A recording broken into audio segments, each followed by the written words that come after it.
This is CGTN, China Global Television Network.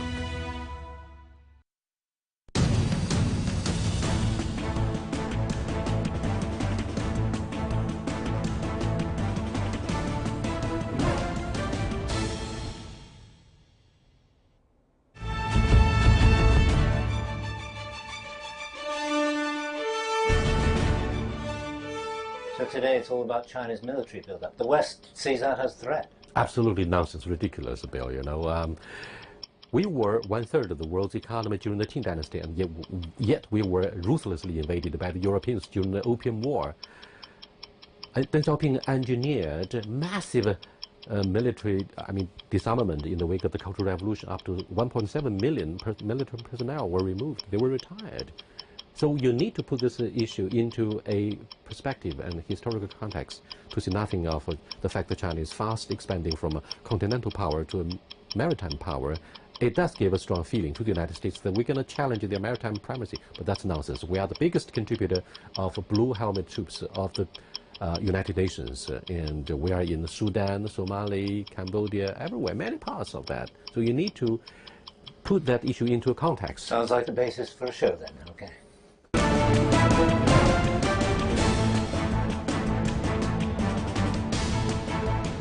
A defined South Korea decides to go ahead with the THAAD deployment. Does the missile shield program aim to defend its national security at the cost of China's nuclear deterrence? Will the regional geopolitical equilibrium be disrupted? China and Russia say they will balance the pivot to Asia and present their own strategic reassurance. In addition, the transparency of China's defense budget and the alleged assertiveness of the Chinese Navy in South China Sea have been at the center of the media focus. Premier Li Keqiang says in his government work report, China's military budget will be set at 1.3% of its GDP, which is lower than the world average. To discuss these and more issues, I'm happy to be joined in the studio by Senior Colonel Zhou Bo from the Office of International Military Cooperation at the Chinese Ministry of National Defense, and Professor Xu Hui from China's National Defense University. We'll also be joined by Dr. Richard Waits, Director and Senior Fellow of the Center for Political Military Analysis in the Hudson Institute, Washington, D.C., via satellite. That's our topic. This is Dialogue. I'm Yang Rui.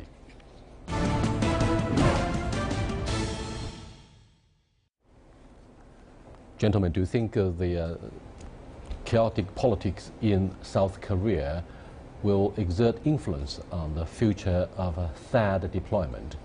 We know that right after the EPRK fired 4 missiles into the waters near Japan, the THAAD project was initiated. And that, of course, the missile firing blasts must have fueled the determination of both the United States and South Korea to deploy THAAD. But do you think the political scenario in South Korea will somehow undermine the momentum of the THAAD project? Well, we definitely understand the security concern of South Korea, but I believe deployment of THAAD is really a wrong approach. If I quote an English proverb, it's like trying to catch a hare in a hen's coop. Why? Because THAAD actually is for missile. But what is the biggest threat from north to the south in Korean Peninsula? It's rocket launches. It's a howitzer deployed along 38 parallel. Because the north has an often threat to turn so into a sea of fire. So in terms of the missiles from north, it can only be short-range missiles. If it is equipped with conventional warheads, then the threat will not be much greater than the rocket launches or any shells. But if it is nuclear warheaded, then such kind of victory would not be meaningful because the short distance of the Korean Peninsula, which is only 1,100 kilometers from north to south. So if there is really indeed a nuclear explosion, so such a victory from north is meaningless because it's suicidal. And the South Koreans are not stupid. They know clearly that the THAAD will not protect the safety of their capital cities. So why do you think they insist on deployment of THAAD at the cost of our national security? Russia is also very angry. First of all, one thing I want to correct is that it's not because of the missile firings the South Korea and American determined to deploy THAAD. Maybe you can say after the missile shooting, they speed up, they accelerate the speed of deployment of THAAD. So they determined right before that, as already, and in the name of defending the North Korea's missiles and nuclear weapons, as Joe Bush said, have no use to defense over there, but really provocative for the regional balance and stabilities, and very specifically pose a threat and a challenge to China and the Russians, the capacity of deterrence and the balance and maintain the peace, regional peace. I think that shows, at least, send a very bad signal from the South Korea's current administration that they determined to join hand with the allies, in defending or threatening China and Russia. This is a very bad signal. I hope. As our national security has been seriously endangered, what do you think will be the most likely countermeasures to be taken by both China and Russia? China and Russia have made it quite clear they are going to conduct a joint war games, because we did it once before, and in last year's Shanghai Forum, China and Russia have announced to do it again. So if this kind of threat persists, I believe China and Russia will consider what more countermeasures we'll have to take. And from the point of view concerning crisis management, do you think Foreign Minister Wang Yi's suggestion that the suspension of nuclear missile testing should be suspended, and this should be synchronized with the end of joint military maneuvers from the United States and South Korea, do you think this due suspension will help manage the dispute settlement? Yeah, I agree with you that from the perspective of crisis management, when the tensions goes up, if both sides involved, have a wish for peaceful settlement, they have to reduce the pressure. And one way that is to, to listen to the parties concerned and, stop and slow down the speed and back to the, peaceful negotiations. And finally, I hope they can stop deploying of this kind of system, because it really will trigger a new round of arms race, which will be detrimental to the regional peace and stability. Let me add something. Yeah. I think the foreign minister made a very good point. But the question is whether the US or Korea would like to implement them or not. Because the US and the Koreans' approach is to give North Korea more pressures for a possible change. But China's point of view is to let them talk. And unless and until we talk, how can we find solutions? But right now, it seems no country except China is very much interested in such kind of approach of having talks. Well, usually people don't talk the talk, but walk the walk. Up next, let's take a look at the sound bites, including remarks by Foreign Minister Wang Yi and the presidential hopeful in South Korea, as well as a Russian voice. Let's take a look.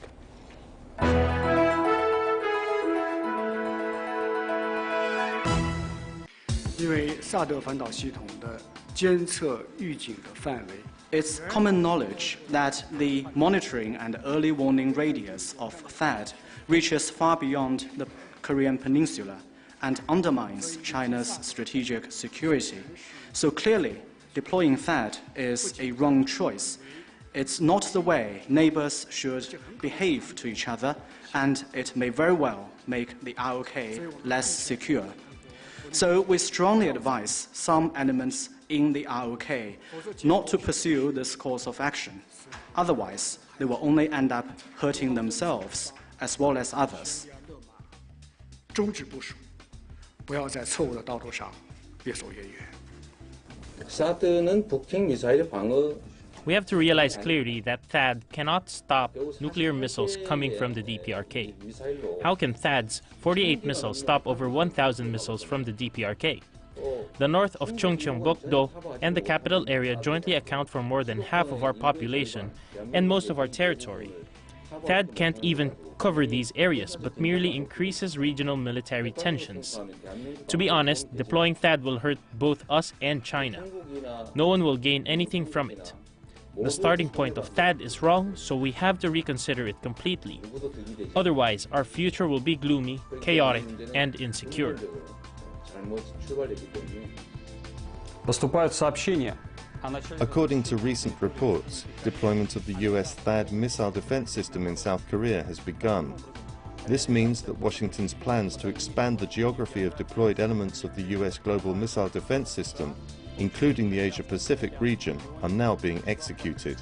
This course of events may have grave consequences for global and regional strategic stability. A new destructive factor is emerging in the Asia-Pacific, which may aggravate an already tense security situation in the region by undermining efforts to find solutions to the nuclear and other issues on the Korean Peninsula and triggering an arms race in the region, including missiles. В том числе ракетных.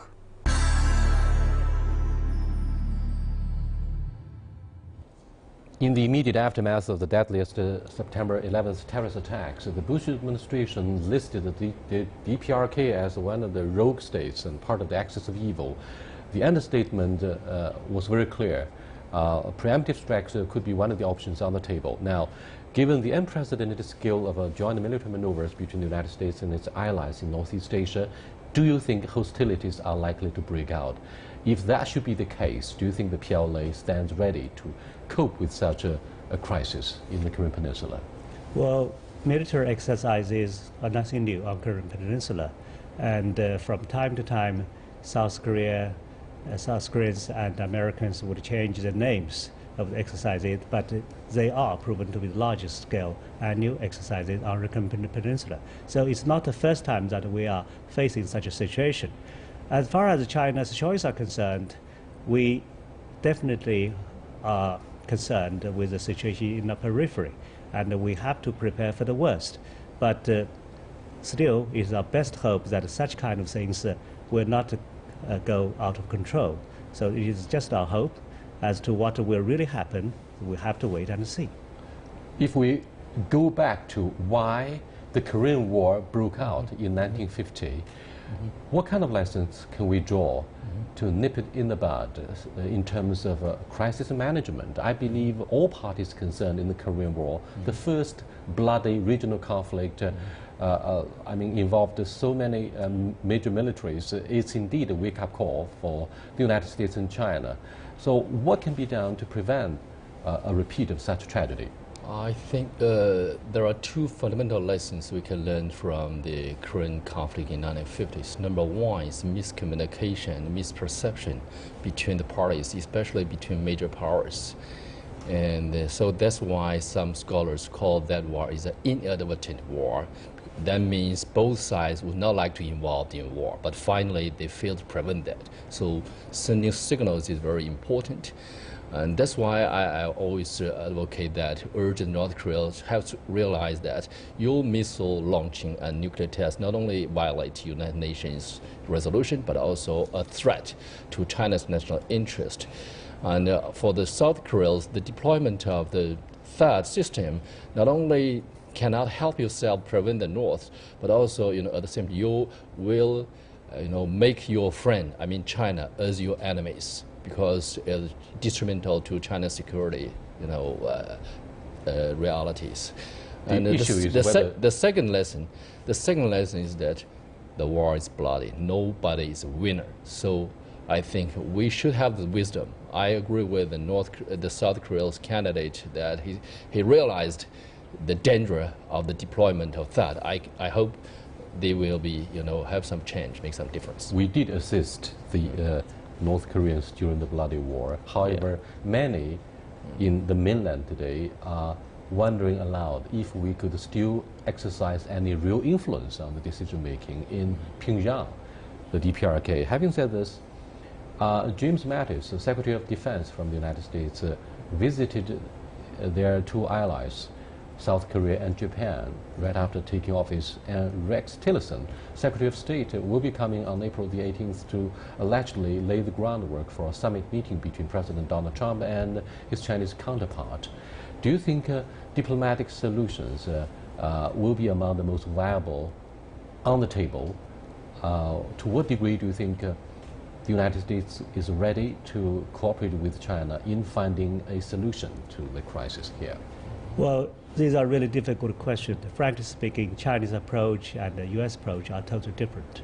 Because China is talking about maintaining stability first, while the U.S. is talking about denuclearization first. But both countries are saying yes, both countries talk about the same nuclear thing. Free. Yes. Yeah, both countries talk about the same thing, but the priority seems to be somewhat different. So it's the two sides of the same coin. We, of course, have some kind of influence. We must admit that. But to what extent is that influence? The United States would suggest to China, you just turn off the pipeline, and then they will listen to you. It's not that simple, because anyway, what is the real situation on the Korean Peninsula? Theoretically, the North and the South are still in a warring state. And the North Koreans, what they want most, they want to talk to the United States. They want to turn the so-called armistice into a peace treaty. But so far, the Americans would not answer to this call. So this is the dilemma.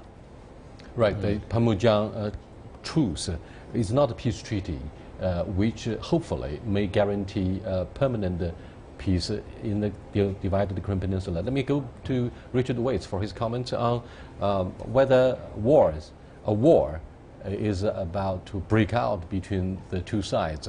Richard, what do you think should be the worst-case scenario? And do you think parties concerned in the war game will do their best to prevent hostilities? Well, I think the worst-case scenario is that which you were implying. It would be that there would be an exchange of missiles and other forces between the United States and the South Korea on the one hand, and North Korea on the other, and China and Russia and other nearby countries pondering how to respond. Do you think Mr. Rex Tillerson, your Secretary of State, will list the security crisis in the Korean Peninsula as one of the major topics on the agenda with his Chinese counterpart? And he is said to be meeting with President Xi Jinping. To what degree do you think this issue will be prioritized? I have to think it's going to be one of the most important questions on the discussion. I mean, there are many important issues that the Trump administration and the Xi administration want to discuss: South China Sea, economic and trade issues, regional security, role of the U.S. in supporting the One Belt, One Road initiative, and so on. But Korea certainly has to be up there, and Pyongyang has done everything possible to try and force that issue to the top of our agenda. Thank you, Richard. We'll go back to you after the short break. Stay with us.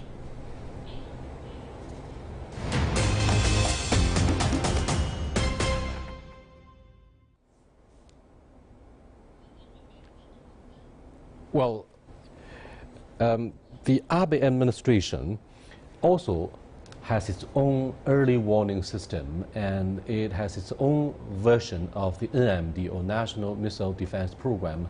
If you go back to what happened in 1983 during the Reagan administration, we have the Strategic Defense Initiative in Chinese 星球大战计划 that may have somehow contributed to the demise of the Soviet Union. Now, do you think we are barking at the wrong tree, allegedly, according to Western reports and some of the skeptical views here in the mainland of China, that Japan is lurking behind the curtain, and we should also include a missile shield program in Japan as part of the threat that targets the Chinese missile program and our nuclear deterrence? Well, I'm not quite aware of such a program. There could be some media report about it, but I haven't heard much about such a program from Japan to be involved in kind of missile defense system. Of course, the intelligence of Korea, Japan, and U.S. Is fully integrated, but I haven't heard of such. Open reports say Japan boasts of X-ray radar and Aegis system. Both are able to deliver the missile shield program. Well, Premier Li Keqiang, let's put that issue aside, because that will take us hours to clarify the self-defense force rebuild after possibly rewriting the pacifist constitution. This is, of course, a mandate for Prime Minister Shinzo Abe after he hopefully gets elected for the third term of the presidency of the Liberal Democrat LDP. Premier Li Keqiang outlined in his government work report the military budget. Immediately there was a lot of an uproar on social media and Western media reports focusing on transparency of a military budget. This has been a chronic issue for all parties who follow very closely our military build-up. Now, Professor Xu, do you think 7% increase of the military spending, which accounts for 1.3% of the GDP, is a real threat? Threat to whom?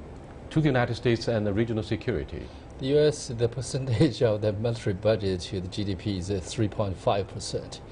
And almost 3 times the size of the Chinese military budget. So how could we threat Americans? But I think you know, a lot of observers were surprised by the lower rate of increase. But to my understanding, it's appropriate, you know, because that also shows our overall, you know, judgment of international security. That means we still believe peace and development are still the main theme, although there's a lot of, you know, disputes and even tensions. But we have that confidence, so we don't have to spend too much on the military. You know, we are still put development as our first priority. At the same time, with the proper rate of military increase of the military budget, I think we'll be more ready, you know, to defend our national interest and contribute to maintain regional peace and prevent conflict. The United States established its maritime supremacy through several major wars, regional ones. Now, President Donald Trump said even on the campaign trail that the U.S. military must be the first and foremost the unprecedented that cannot be challenged by any competitors. He vows to prioritize American interests, 美国第一, I mean, over and over. 10% increase of his military budget. Does it mean a drastic increase in the naval build-up to maintain the maritime primacy in South China Sea, for example? That's part of the context for pivot to Asia. President Donald Trump may not call it a pivot to Asia, but he has his own ambition and blueprint. What do you think of their national budget? Well, the budget definitely is a big increase. He's not only thinking about the Navy, but also about refurbishing America's nuclear arsenal, for example. The point is whether he can do it or not, because it's absolutely American business as to how much they want to spend. But he could have stiff opposition, not only from Congress, but also from other departments. For example, it will come at a cost reportedly of foreign affairs and the environment. Would those departments involved agree to let the money be used just by the military? So, slogan aside, it's really a big question how he can do it. But in comparison, what China has been doing is that China's military development has to be in line with China's national economic development. That is a basis laid by our late chairman Deng Xiaoping. So no matter 1 digit or double digit, it always remain below 1.5%. But having said that, 1.5% could be bigger because the whole basis of your national economy has grown. So that will still make PLA strong. Yes, for 1 decade and a half, the military spending of China was registered at double-digit growth rate, and that surprised the rest of the world. Let me go to Richard for his comments on the American military spending, which is bigger than the rest of the world combined. Richard? Yes, everything that was said was accurate. The Chinese military budget, as declared, has been slowing down. and probably becoming more accurate, at least in the sense that the Western independent projections now say the budget is perhaps 50% greater than the declared, whereas a few years ago it was hundreds of percents greater. And meanwhile, the U.S., after cutting back its defenses in the 90s and boosting them after the 9/11 terrorist attacks, is now focusing more on revitalizing some of the conventional forces, nuclear forces, at least in the president's proposed budget. But as your colleague said in Beijing, there's opposition to his proposed spending in Congress from business people who don't want to pay more taxes, from people who think it's more wise to spend money in diplomacy, as China has done, actually. As you know, the Chinese diplomatic budget has been increasing rapidly.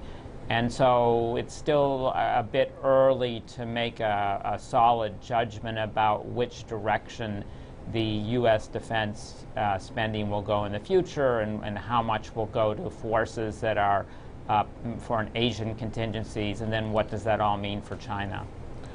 Richard, the next question is very much about what's being discussed in the D.C. in their threat assessment in the Trump era. Do you think China will be the biggest competitor, if not the biggest threat to your maritime leadership? Because that means whether the pivot to Asia will invoke large, massive military spending increase.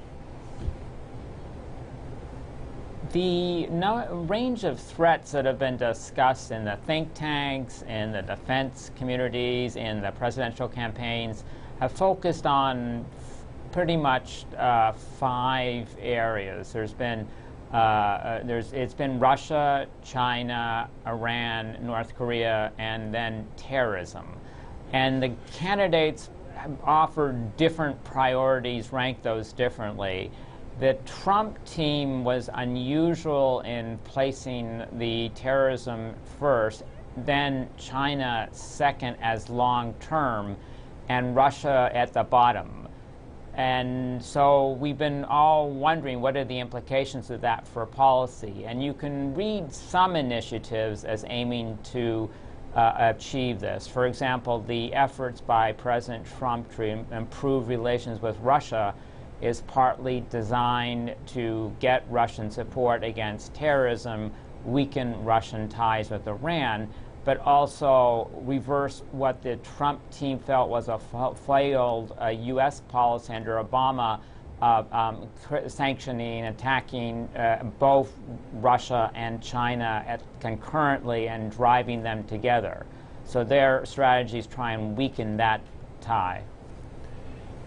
Most of the Chinese observers here may not be surprised by the American assessment concerning who is the biggest threat to their maritime primacy. But do you think the mil-to-mil ties between the United States and China will inevitably become a zero-sum game? No, I don't think so. Actually, in the Obama administration, we have scored a lot of progress, including the army-to-army talks and the direct communication links. What happened in 2015 was that we even have a kind of video communication system. That means when we talk, I can read your eyes, I can read your lips. So one of the biggest achievements during Obama administration is in crisis management mechanism. I'm talking about the rule of behavior during maritime and air encounters and the mutual notification of major military activities. So this kind of relationship is not a zero-sum game. Neither Chinese military nor the U.S. military would regard the other side as an enemy. But it is important for us to make all efforts for crisis management to make sure we do not become an enemy. So in South China Sea, that is a dangerous area. But what is good is that even if there are times of standoff, both military have been performing very professionally. Thank you very much. With the remarkable progress in the negotiations about the COC in South China Sea, the United States is likely to be left marginalized.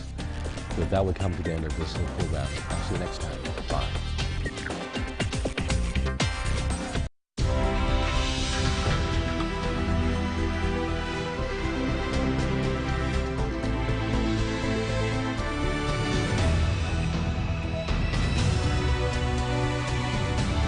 This is CGTN, China Global Television Network.